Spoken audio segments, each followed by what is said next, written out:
औज़ुबिल्लाहिमिनश्शैतानिर्रजीम बिस्मिल्लाहिर्रहमानिर्रहीम अस्सलामु अलैकुम रहमतुल्लाहि व बरकातहू। जैसे कि कल भी हमने सूरह निसा की चंद आयत का तर्जुमा तफसीर और खुलासा बयान किया था। आगे इरशाद रब्बानी है ला खैरा फ़ी कसीरिन मिन नजवाहुम इल्ला मिन अमरिस बिसदक़ातिन औ मअरूफिन औ अस्लिहिम बैनन नास। कुछ खबर नहीं आम लोगों की अक्सर सरगोशियों में, मगर जो कोई कहे सदका करने को या नेक काम करने को या सिलह करने को लोगों के दरमियान। इस आयत में रब्बुल इज़्ज़त फिर मुनाफिकीन की तरफ इशारा कर रहे हैं। उन्हीं के लिए बात हो रही है, वो मुनाफिकीन जो अलहदा बैठकर अपनी गुफ्तगू करते हैं, सरगोशियाँ करते हैं, तरह तरह की सरगोशियाँ करते हैं और बैठे हुए किसी को भी देख देख कर भी आपस में गुफ्तगू करते हैं और बाज़ औक़ात हंसते भी हैं, ताकि सामने वाले को ऐसा गुमान हो, महसूस हो कि ये मेरे बारे में बातें कर रहे हैं और इशारे भी कर रहे होते हैं ये लोग। और ये हर दौर में, हर मजलिस में, हर आम और ख़ास जगहों पर अक्सर व बेशतर ऐसा होता है। पहले भी दौर में ऐसा हुआ करता था, आज भी ऐसा होता है।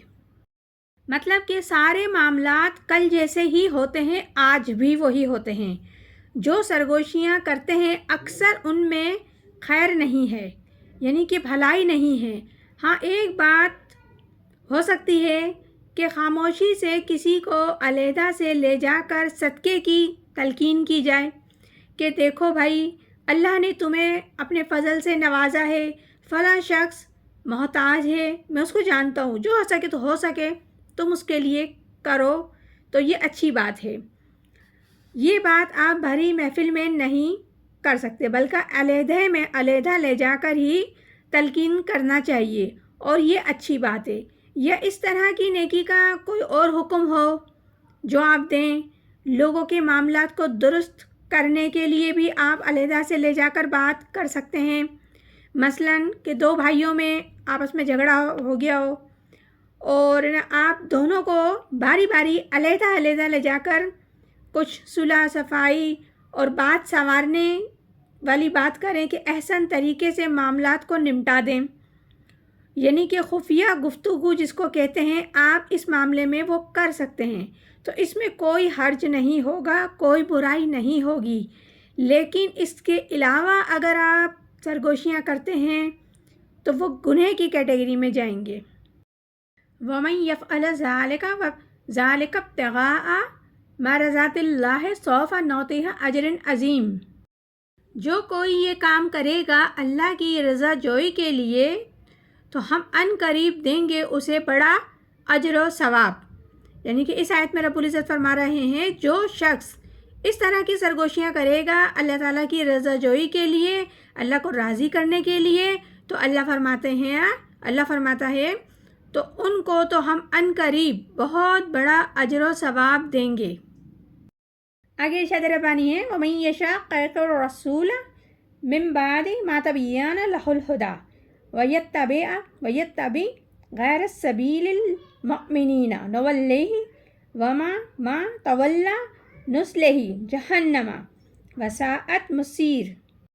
और जो कोई मुखालफत करेगा रसूल की उसके बाद के खुली आ चुकी है उस पर हिदायत और चले सब मुसलमानों के रास्ते के ख़िलाफ़, तो हम कर देंगे उसको जो कुछ वो करता है और हम दाखिल करेंगे उसको दोज़ख में, और वो बहुत बुरी जगह है जाने की।